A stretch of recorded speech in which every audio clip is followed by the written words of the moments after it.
Hey guys, welcome to another exclusive interview with the No Pants Academy. Today we have James Gaffney of Blue Dozen Design, based out of Asheville, North Carolina. Super excited to jump in. He's been doing this for a really long time, so we'll dive into some of the good things coming up in 2018, but also some of the changes and shifts that are happening within the industry. So, James, welcome to the show.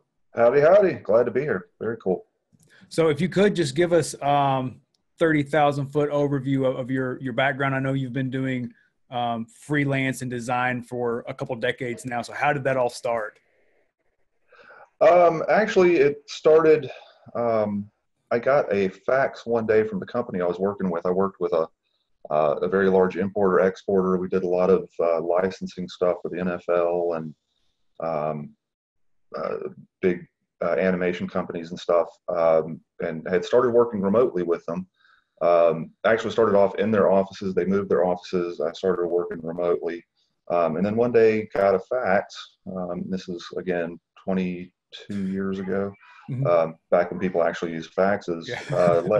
letting me know that my employment was terminated. Mm. They had sold primary ownership, and the new owners wanted to bring everything back in-house. I decided I did not want to move back down to Florida.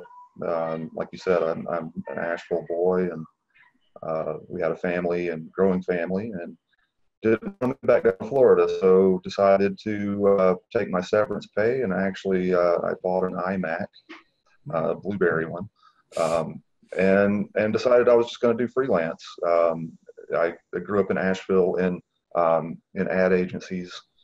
My father was an ad man. So I had a lot of connections, still,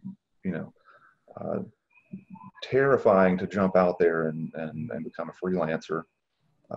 But it was one of those things where I was making too much money for the people that fired me, Mm-hmm. to turn around and jump into an entry-level position in Asheville. So decided to start a business, and just kind of kept going at it, and finally well, not finally, after 20 something years, it's been good. It's worked for me, and had I not been fired, I probably would not be doing this. Mm-hmm. It's crazy how things work out sometimes. Yeah, it's good. I mean, it was one of those things where my wife and I kind of prayed about it, and she was okay with it. She was supportive, Mm-hmm. even though we had a very young child at the time. And it was good. It was terrifying. It's still terrifying. Mm-hmm. Man, a steady paycheck that would make things really easy sometimes. But at the same time, I think you and I have discussed. I would have to shave every day and put on decent shirts and that sort of thing, and that just isn't me. I'm a punk rock kid, and at 46. I like doing my own thing, and that job that I was canned from kind of let me do my own thing for a while, and that was great. And it kind of gave me the flavor of doing my own deal. Mm-hmm. I enjoy working on so many different things that the idea of going back in and just designing T-shirts for the rest of my life was not something I was interested in. So it was good. It was good to get that push. It was, I think that in the grand scheme of things, and looking at it from the universe's perspective, it was time. It was time for me to break out and do my own thing, and have fun doing it. And that was good.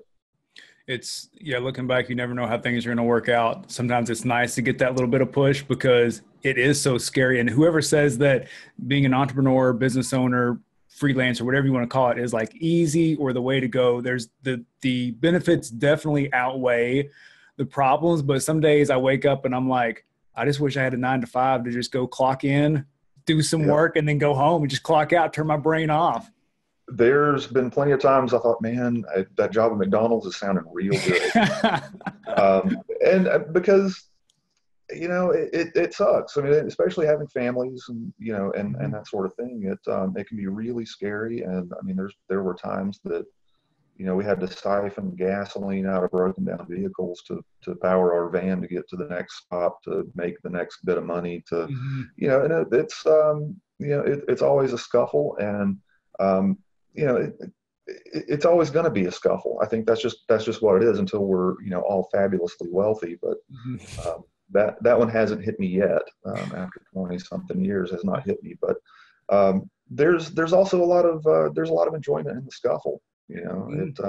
There's something really rewarding about the hustle, and when you see that hustle actually pay off.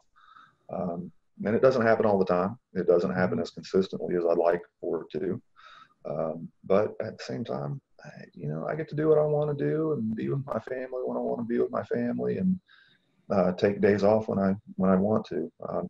It's funny. I say I get to take time off whenever I want to. It's somebody said to me years and years ago that owning your own business and being your own boss is great. You get to pick any 80 hours a week you want to work.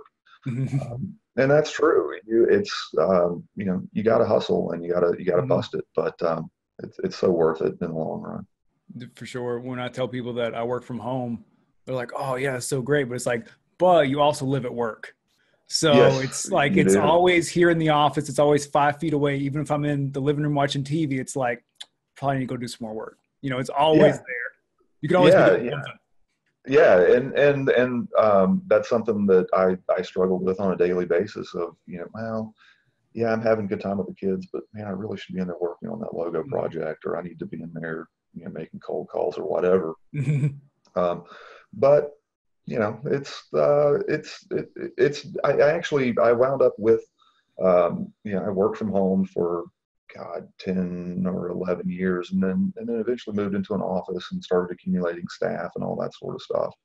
Um, and having an outside office was great. Like I've mentioned, we've got 5 kids, so it can be real distracting to work from home. But that was the hardest part, was just disconnecting from work and being at home. And I still struggle with that. I know I mentioned a little bit to you before the interview that we travel. We travel full time, in a small RV, and we do Airbnbs and that sort of stuff. So I do spend a lot more time at home now. Mhm. Um, and it's difficult. It's really difficult to say, okay, it's 5 o'clock. I'm shutting down. I'm going to go hang out with the kids or make dinner or whatever. And especially, once you get into the entrepreneur mindset too, it's nonstop. You Mhm. just are constantly thinking of new things or better things or another way of doing things. And sometimes you want to get right back to it and write it down, or start really hammering on it, and you realize, oh well, now I'm supposed to be sitting there playing Mario Kart with the kids. Yeah. But at the same time, your brain is just constantly Mhm. going, and it can be hard to slow down. Um, and maybe I shouldn't slow down. Mhm. There are days that I don't. There are weeks that I don't. But it's difficult to pull yourself away from, um, to being constantly on the go. For sure. There's always something. We see other people kind of always doing something, or then it sparks an idea that, oh, he's doing this. Well, what if I did this? And then you're off, and then it's it off to the races. Yep, absolutely, absolutely. So with your agency, you were originally just a one man team, and Mhm. then you said that you started developing staff. So are they all located in Asheville, or do you have a remote team? Actually, I've got one guy in Asheville, one girl in North Carolina. She's further downstate, and a guy in Chicago that we're all part of the team. We've got people that kind of come in and out. We've got a few project managers and that sort of stuff that kind of come in and out, but they're home base is still Asheville, and Mhm. our physical address is still in Asheville. But yeah, staff is strange. That's not something I ever expected to get into. Um, and frankly, it had gotten to the point too where the staff was too big, Mhm. and I kind of had to dial back what we were doing, and some of the clients we were approaching, because I started to get into the management side of things, and Mhm. that's not me. Mhm. I'm primarily a designer, um, and that's what I want to be. I don't want to be a boss necessarily. I don't really want to manage people, or just be a creative director. I'm not that old yet. I think that, once I hit maybe 55, then I'll be more comfortable in moving into just the straight creative director side. But I still enjoy designing way too much to just turn that over and manage it. So right now on your team, are the members more, do they help fill in roles like with SEO or other aspects of design, or is it more just you kind of sharing the workload? It's a little bit of sharing the workload, but it's mostly letting people do stuff that I don't Mm-hmm. necessarily want to do or need to do. Mm-hmm. And yeah, SEO is a fair amount of that. I do quite a bit of SEO myself, a lot of content stuff, but that's mainly the domain of my guy in Chicago. He does the SEO and reputation management and Mm-hmm. all those fun things that everybody loves. But no, I mean, staff for me was just kind of either picking up the pieces I didn't want to do, or just giving us a little bit more firepower to take on larger projects, or Mm-hmm. uh, so it's very much a collaborative team. Everybody does a little bit of everything. The SEO guy isn't a designer, but our lead programmer is a bit of a designer, and some of our Mm-hmm. project managers are designers as well. And I think that's good, especially once you start reaching out into kind of different niches and stuff. My design style is reasonably masculine, and sometimes it just isn't appropriate for a project. So it's good to have different eyeballs and people with kind of different aesthetics and different ideas of design, just so that you can you cover a few more bases that way. Mm-hmm. It's always hard though making that transition, because even with my wife and I have a very, very small agency, it's just us wanting to try and do everything, even though you may not be the best at it, but you can kind of do it, and being Right. able to, well, I could do this myself for free, so why would I want to pay someone else to do it? But it's like having that conversation where they can do it better, quicker, easier, faster, and then I can concentrate Right. on this stuff. But it's always like that battle back and forth. It's difficult, and and I still struggle with that. And the other issue is too, especially as an agency founder Mm-hmm. and all that, and as creative types, you have a tendency to micromanage and want Mm-hmm. everything to be done a certain way, by a certain code, and it's individual. Mm-hmm. It's every creative person I've ever run across has a different way of doing things. And sometimes, especially as a manager, that's really difficult to let go of, because how you want it done, when you want it done, the exact tools you want to use. Mm-hmm. Um, and sometimes turning that over can be scary. Mm-hmm. And sometimes it's difficult to find people that are really aligned with um, what you do and how you do it and the quality that you put out there. Mm-hmm. And so you can wind up, you hire somebody to do something. You're like, oh, this is great. They're going to take care of it. And then you find out they take care of it, but then you've got to go back through and redo too much stuff. And it winds up costing money in the long run. So, Mm-hmm. for me, it's I outsource or hand off things that are not in my wheelhouse. And there's plenty of stuff that just firmly is not in my wheelhouse. And yeah, I might be able to do it cheaper. I might be able to do it, to me better. Mm-hmm. But it's difficult. Business ownership and entrepreneurship is, it's there's a lot of team building, and there's a lot of you really have to learn to delegate things, and that's extremely difficult. And it's especially difficult. I know it was a lot harder for me earlier on in my freelance career, um, turning things over, because I was broke. Mm-hmm. And I didn't want to pay somebody else to do something that I could do for free. But at the same time, are you going to spend 100 hours doing something that you can pay somebody $100 to do? Mm-hmm. And so it's a learning curve, and I still struggle with it at times, and it's hard. It's hard turning things over. It's hard letting go of control. Um, and I think that really for a lot of freelancers and entrepreneurs, it is about control. And frankly, that was one of the biggest impetuses of starting my own firm or my own business, was that I got to be in control. I Mm-hmm. got to be in control. Well, speaking of, I don't know if you can hear that. My kids are in the next room starting to fight. So, The joys. Yes, Uh, the joys. we've got our first little girl on the way in about a month. Oh, So very cool. Very cool. got lots to look forward to. Yes, yes. And a word of advice from another father, you're Hmm. not ready for it.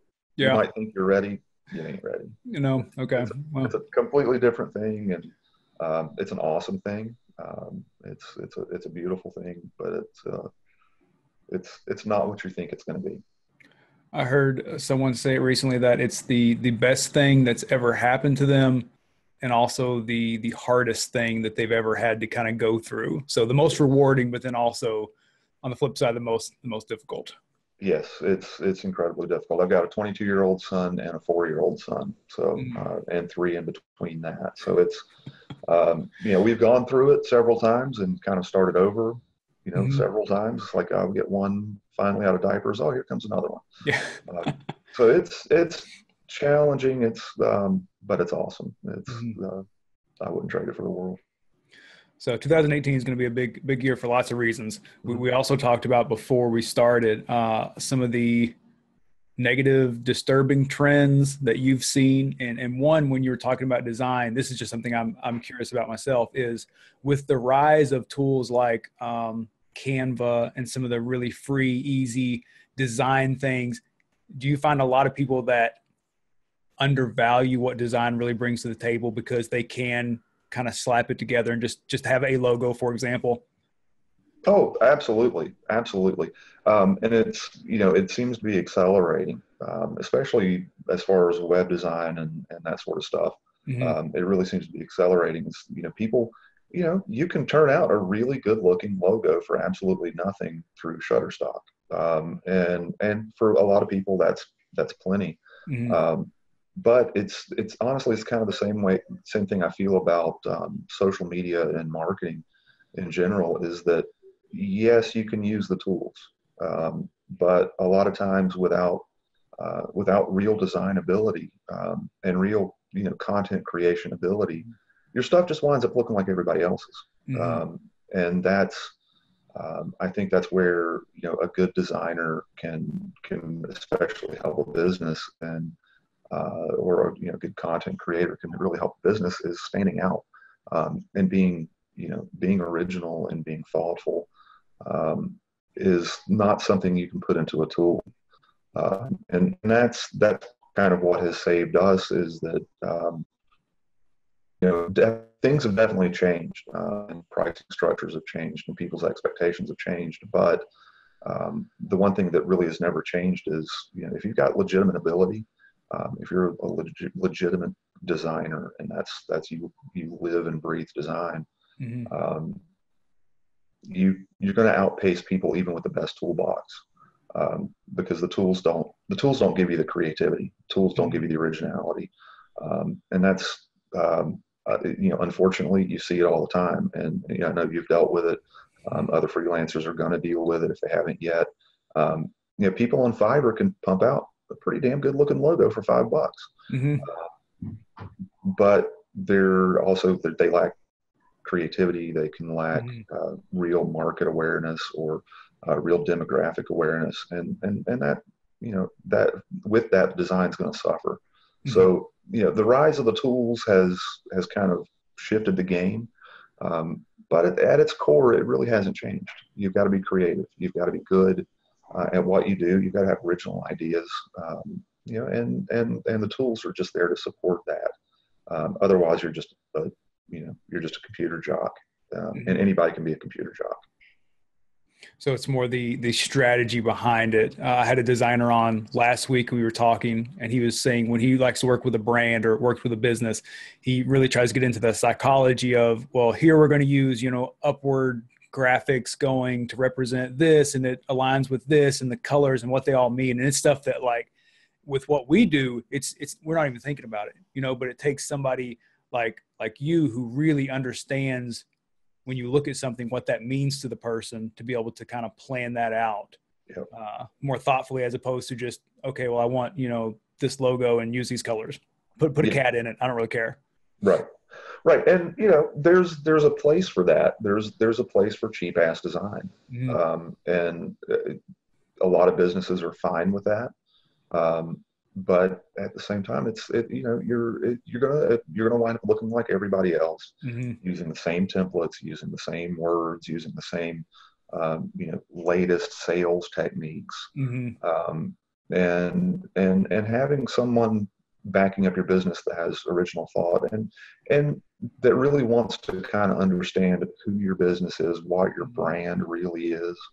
That's a very, very different thing than just hiring a designer.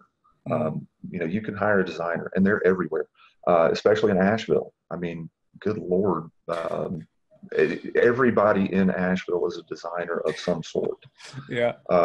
But not everybody understands marketing and understands Mm-hmm. brand and understands, market research and demographic research and really approaching people um, that through that way. There's, Mm-hmm. people can pump out great looking designs, but do they tie into the grand scheme? Mm-hmm. And that's where, I think a lot of designers really fall flat is that they just do it for design's sake. Mm-hmm. And I think that that's a much, much harder road to hoe in a lot of ways because designers are everywhere. Mm-hmm. They're everywhere, and the tools are so ubiquitous and do such a good job that you can pump out good looking designs real quick, Mm-hmm. um, real cheap, uh, but they eventually fall flat because there's not that backup of thought behind them. Mm-hmm. And that's something that being a freelance designer is one thing. Being a freelance marketer is very, very different. And being a freelance, um, well, I don't want to say it, but being a designer is good. You want to be a designer. You want to be a capable designer. But I think a lot of people kind of fall flat just relying solely on their design ability because the tools have caught up so much that design ability is good, but having that the ability to see everything in total Mm-hmm. is going to really set you apart. And I feel like that's something that sets us apart is that not only do we do good design, but we also do good marketing Mm-hmm. and good brand. And that's brand is a difficult thing. Brand is a difficult thing. So if someone were to want to set themselves apart already as a designer, you're saying that knowing some of the overall marketing strategy behind either the design or the way it works within a funnel, that's what's going to set them apart because we can all use the tools at least a Yeah, little bit. yeah, absolutely. The tools are there. The tools are great, but it's the thought behind it. And Mm-hmm. again, it's like I said earlier, it's talent. It's talent and originality and thought and creativity, and you've got to have that. And I do think that any designer that just wants to be a designer, um, you know, adding real brand understanding and the ability to think uh, in a marketing way is going to set you apart because again the tools are there and you can pump out great looking designs but Mm-hmm. without that thought behind it they're there's like everybody else's designs because there's a lot of templates, there's a lot of Mm-hmm. you can go on Shutterstock and pull up a brochure template that looks terrific, but it's not original. There's Mm-hmm. no real thought behind it. It's a pretty picture, and pretty pictures only get you so far. So with you guys, I'm sure you do a lot of website design. Have you also been working any with like sales funnels within landing page builders, or is it all through WordPress's platform? It's really all through WordPress's platform. That's something that I'm personally looking to move into is more knowledge-based products, Mm-hmm. and that's something that for 2018 I'm focusing a lot of my energy on. Um, so yeah, I mean, I think the sales funnel stuff and this kind of business coaching things and webinars and all that stuff is really, really cool. And I think it's um, especially now that I'm getting older, I've had a lot of experience and I think that I can share that experience and help make some people, um, a little bit more money to help Mhm. solidify some businesses. But at the same time, I can also sell my knowledge, Mhm. and sell my experience, and why not? It's sitting Mhm. there untapped. So why not develop a sales funnel and see if I can't get some more asses in the seats, and Mhm. people paying me monthly retainer to get on YouTube and act an idiot. The So yes, ultimate coming in calling. 2018, James Gaffney acts like an idiot on YouTube. You heard it here first, folks. Yes, yes, very important. I'm No, gonna but that's it. meditate Paul.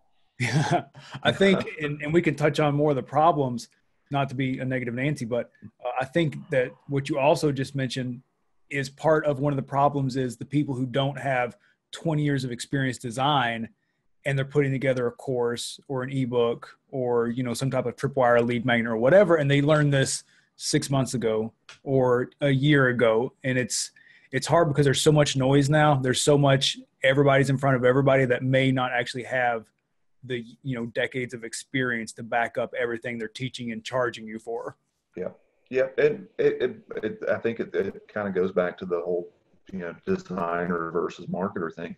It Mm-hmm. eventually falls flat. You people are going to eventually figure out that you're full of it.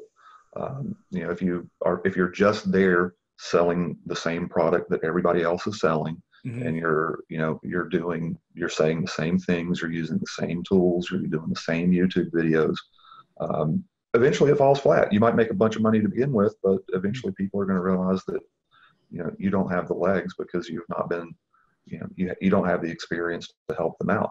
Now, all that said, I don't want to discourage anybody from starting that kind of stuff, because I found especially that a lot of businesses, they really, not design businesses, but other general businesses, they don't have a clue about 99% of this stuff, and they don't want to have a clue about 99% of this stuff. Mm-hmm. So if you can get out there and share some knowledge, and it's applicable, and you can keep getting businesses in, you can make good money with just a very little bit of knowledge, very little bit of experience. But I think that in the long run, paying your dues buys you credibility. Mm-hmm. And boy, I've paid my dues. I'm probably not as credible as I'd like to be yet, but um, I it's difficult because I don't want to discourage people that are just starting out. Mm-hmm. I don't want to poo-poo anybody, and I've seen some absolutely fabulous designers. We get probably 5 or 6 resumes a week. Um, Immensely talented people out there, but that talent doesn't always necessarily translate into a sellable knowledge product. Um, and I think that sellable knowledge is something that it takes some time to develop. Mm-hmm. I don't think that you can jump into the design and marketing field and then 6 months later label yourself an expert and start slapping up sales funnels all over the place. Mm-hmm. Uh, People do it, and people make plenty of money doing it. Yeah, Um, we see it but for sure. yeah, but I think that eventually you get found out. You Mm-hmm. get found out. People do have a good BS sensor after a certain time, and rightfully so. I'm full of it too, so I'm not I'm certainly not pointing any fingers, but it's good. Experience is good, and really learning your craft and living your craft, and exploring your craft from different angles. Uh, Mm-hmm. it enriches everything. I think it eventually makes for a much better product. Do you feel like constantly learning as far as, so if your craft is design, do you do anything for like ongoing education, exploring new, designs, or like coming at it from a different angle? Do you do anything like that? Yeah, I mean, I do. Honestly, I probably do about 35% of my time is just research, Mm, just looking around, seeing what's going on, and especially when it comes to a client, you want to kind of market or examine their core market, and see what's going on in that realm. And there's some surprisingly good design in places that you wouldn't expect to see good design, or that are traditionally not high design places, but there's some people out there doing some really incredible stuff, and it can really be inspirational.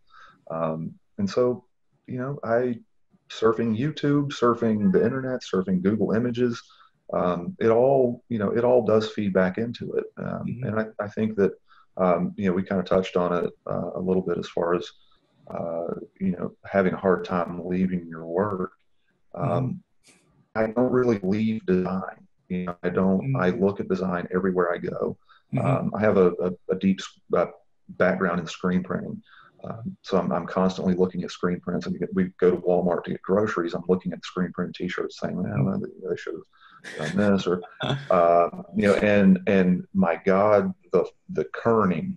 I'm a font freak, Hmm. and if things are not properly kerned, it gets me going. But it's one of those things. You're constantly looking at it. And I think that if you're really into design, and design is your passion and your lifestyle, it doesn't leave you. You're constantly researching. As far as tools go, my tools are pretty fine at this point. I've developed it over a lot of years and real comfortable with it. And it can be difficult for me to integrate new tools or even new techniques sometimes, just because old dog, new tricks Hmm. sort of deal. Um, but I keep trying to learn. I keep trying to figure out new things. And really, for me, a lot of newer stuff and newer tools are things like sales funnels and Hmm. these marketing plans and that sort of stuff. Because, like I said, I'm trying to build something newer for myself, but it's good to understand what sort of tools are out there, and what other people are using and doing. Um, because you can bring that into a project, and it can come in unexpected ways. It can give you different ideas. It can give you different methodologies, and I think it's good to, you diversify. You see what's Hmm. out there. You see what other people are doing. You see what other kind of tools there are. You see what other designers are doing, Hmm. and it all feeds back into your ultimate goal, which is to design the best stuff you can design and make as much money as you can designing things, Hmm. and having as much fun as you can with it, and it all leads back into it. So, yeah, just it's a lifestyle. Hmm. Dumb as that sounds, Yeah. for me, design is a lifestyle. Hmm. It's what I'm passionate about, and I kind of eat, drink, and breathe it. Hmm. In response to all that, I have two questions. So the Mhm. first one, and this shows my ignorance in design. What is kerning? Kerning, it's the spacing between letters. Okay. It's you'll see it all over the place. Chobani they just did a rebranding. To me, their O is floating too much in the word Chobani, and it distracts me from the rest of it. Mm. It's probably something that most people wouldn't, a lot of people wouldn't notice. Hmm. But as a designer, it drives me nuts, and it's probably a 10% difference in spacing between the H and the O, and Hmm. the O and the B. But it drives me crazy. So yeah, kerning is the tracking space between letters. Okay. So just, I guess, the more you see, the more you start to notice if something seems a little too avant-garde, too out there. Yeah, yeah, and I mean you can do some crazy stuff with kerning. Sometimes it can be too tight. Sometimes it can be too airy, and Hmm. it. But I one of my very first jobs, the creative director stood over me and was just absurdly anal about type. Hmm. And that rubbed off on me. Like I said, I came from an advertising agency background, so I did had to do manual kerning and um, do type specs for these giant letroset machines that actually set type back in the day. Um, so fonts they're very important to me, and Hmm. good readable text is very, very important. The other thing is you mentioned living, breathing, just always thinking about design. And that's how it is with my wife and I. She's a direct response copywriter.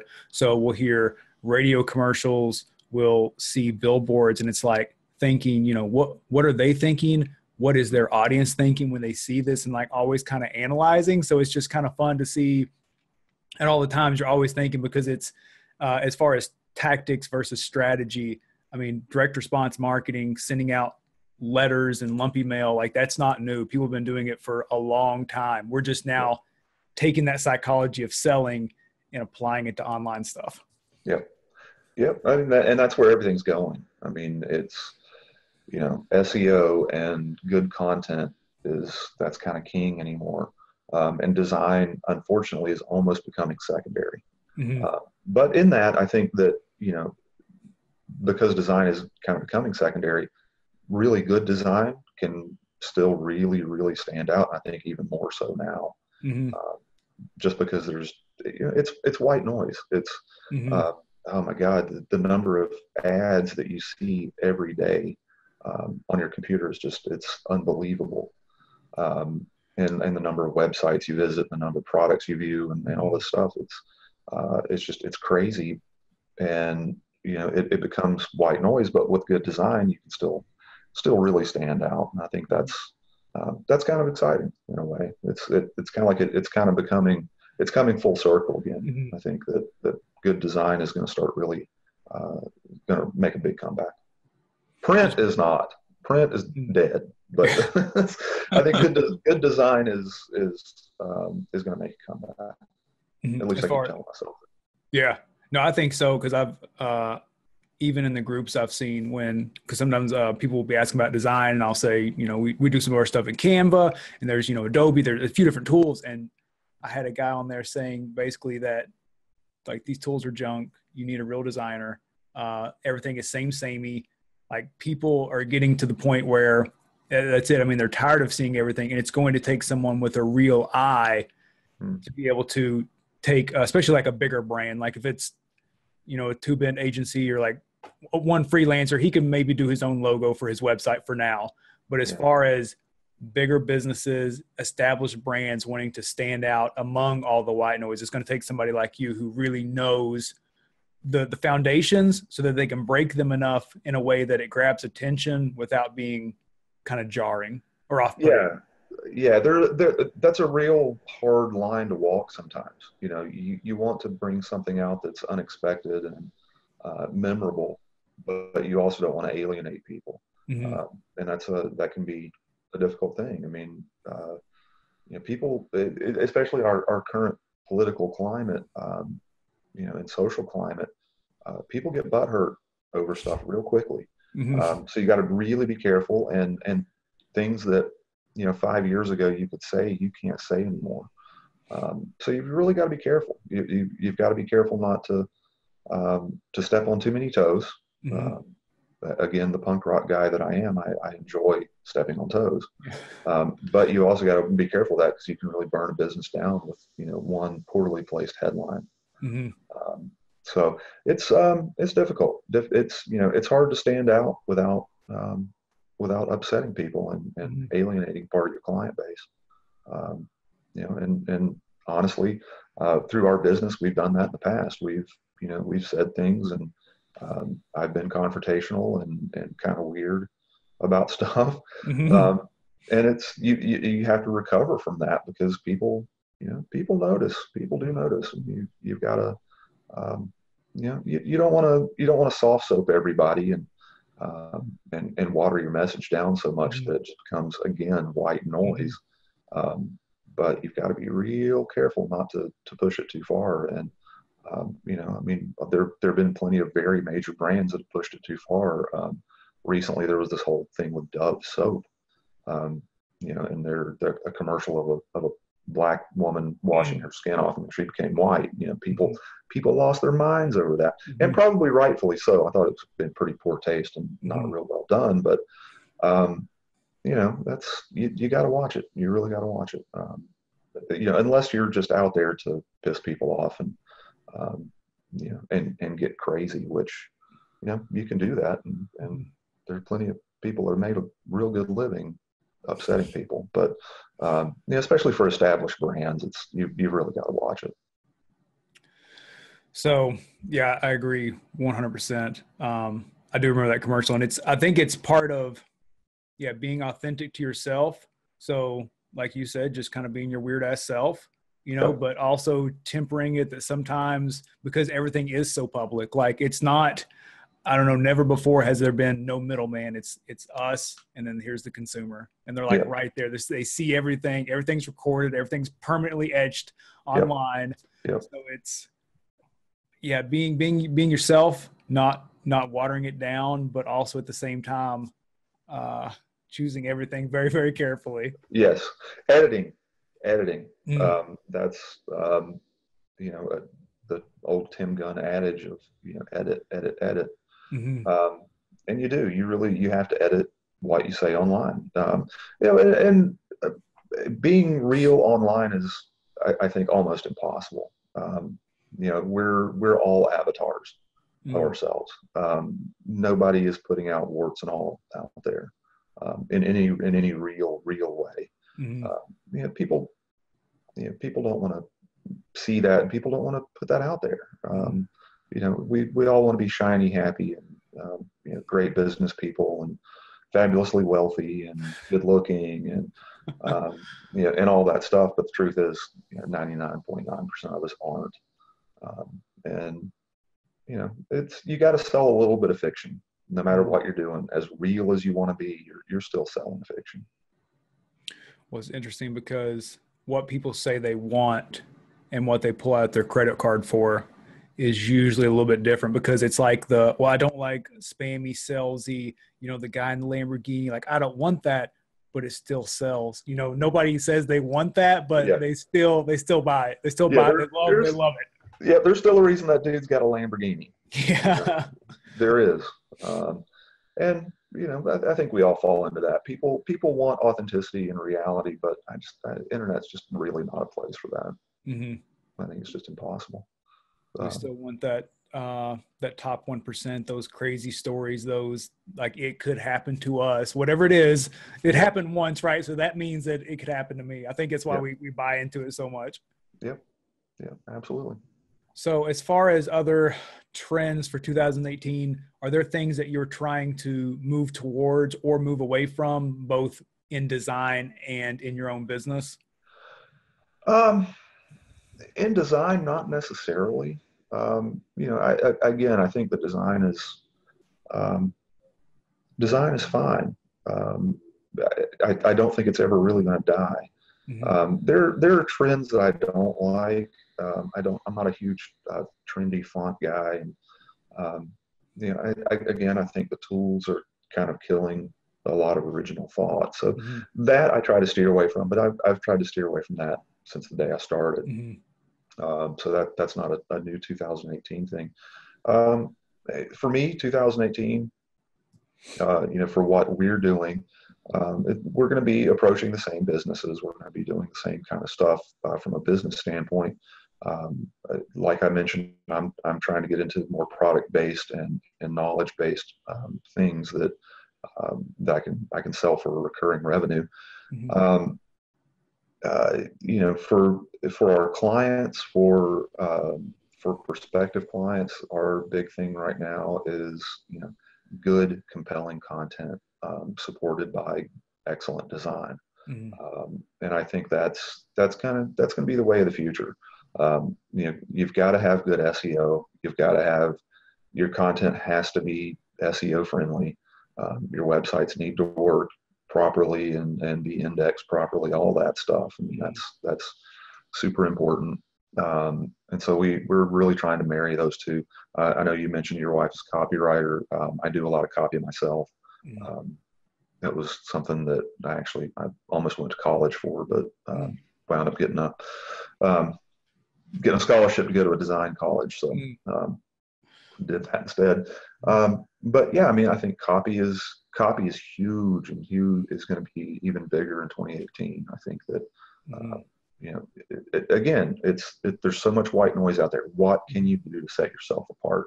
Is it good design? Is it good copy? Is it good design and copy? Is it original layout? Is it something shocking that's going to get a lot of attention? How do you set yourself apart from the millions and millions and millions of websites websites and Facebook pages and Facebook groups and Mm-hmm. Twitter accounts and Instagram accounts. How do you set yourself apart? And that's really what we've always focused on. That's again, nothing new for 2018, but Mm-hmm. I think that's going to become hyper important Mm-hmm. going forward, and in 2018 especially. It's going to be, you got to set yourself apart in some way, Mm-hmm. and that's where we're going. That's where we're going. No, that makes sense. There's so much, like, for example, YouTube content. I don't know what the number is, but it's, what do you say, 1,000 hours uploaded every minute. And it's like, Yeah. it can be daunting to even start. It's like, how can I compete with all that? Right. Yeah. Oh, I know. I mean, and even some of the bigger YouTubers out there, they Mm-hmm. kind of struggle through that same stuff. And how do you stay fresh, and how do you stay relevant, and how do you, how do you stay ahead of the game? But I think it all goes back to original thought. Same thing with design, same thing with copy, same thing with marketing. Is, if you're capable of thinking originally, and if you put out an original product, you may not have the biggest audience in the world, but at least you're going to have an authentic audience that's legitimately interested in what you're saying. And if you're if you're original and do interesting things, you'll get people. It may be a long road, but you get eyeballs. People like to see good stuff. So maybe that's it. Maybe that should be the 2018 mantra, is just make good stuff. Mm-hmm. The cream will rise to the top. You just gotta kind of keep putting it in and keep on keeping on. Yep. It's just sometimes it takes a while for that cream to rise. Mm-hmm. I think that is as opposed to just kind of regurgitating and being samey with content, with branding, with everything. Really doing something that's original, valuable, and kind of worthwhile. And that's hard. I mean, it's hard, and it's hard to start, and it's even harder to maintain. Mm-hmm. But it's, if you don't, you ignore all that at your own peril. Mm-hmm. Originality goes a long, long, long way. It's easy for us to sit here and say, all you have to do is come up with something truly groundbreaking. And it's like, oh, okay. Yeah. Simple enough. Yeah. It's your turn to change the world. Now figure out how to change the world.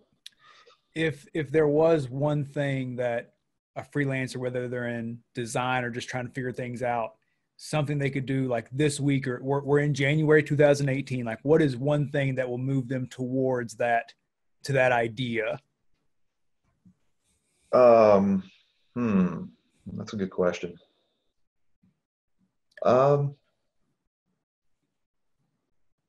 Being honest with yourself. Mm-hmm.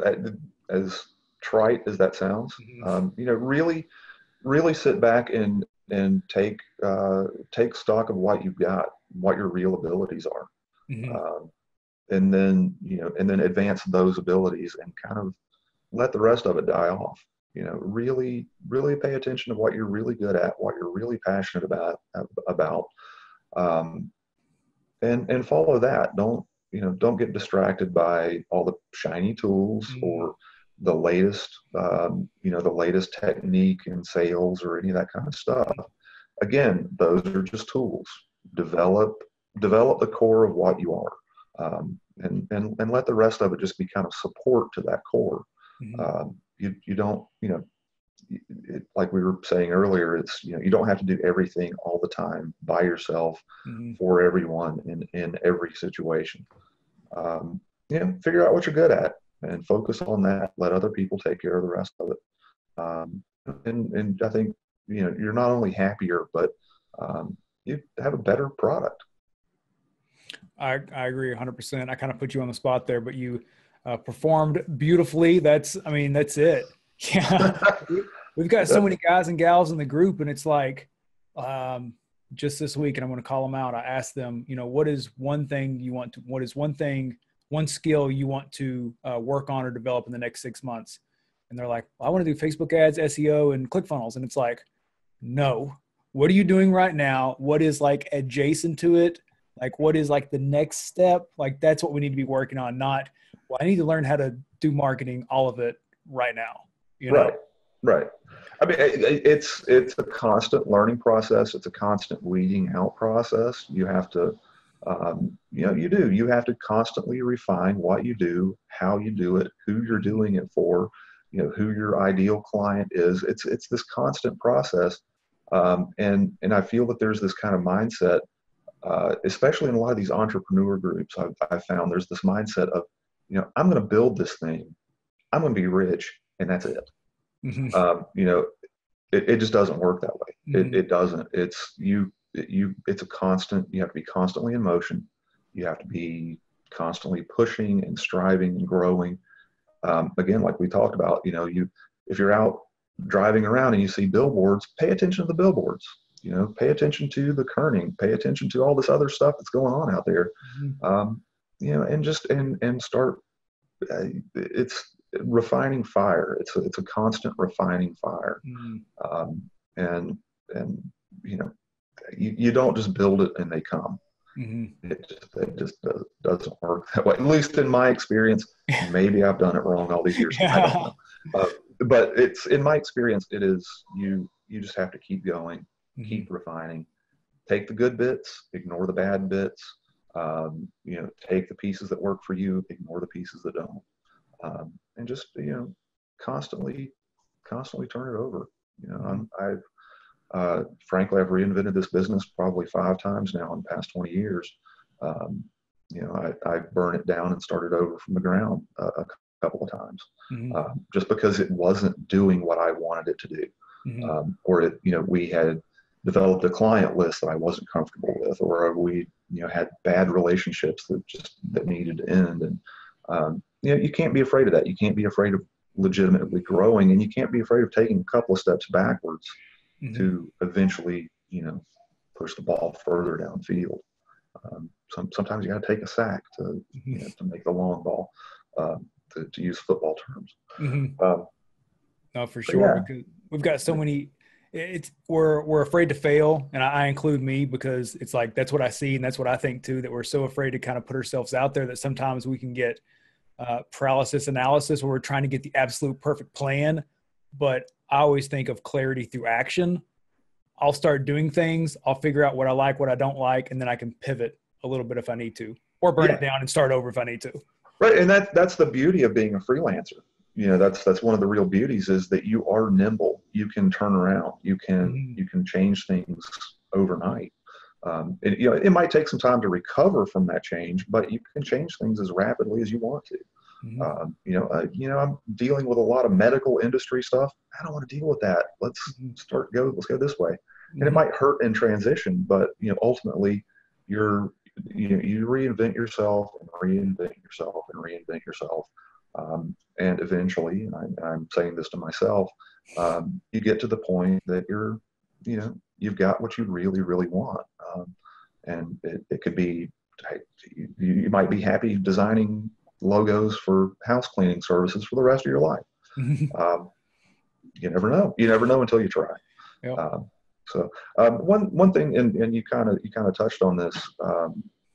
There's this mentality of, well, it's got to be perfect before I launch anything. It's got to be, everything's got to be right in place before I launch it, and it's got to be just done right. And you wind up with paralysis. And I'm a big James Altucher fan. I'm not sure if you know of him, but huge fan. And one of his mantras is ready, fire, aim. And what you do is you get ready, you fire it out there, and then you refine it and you aim it.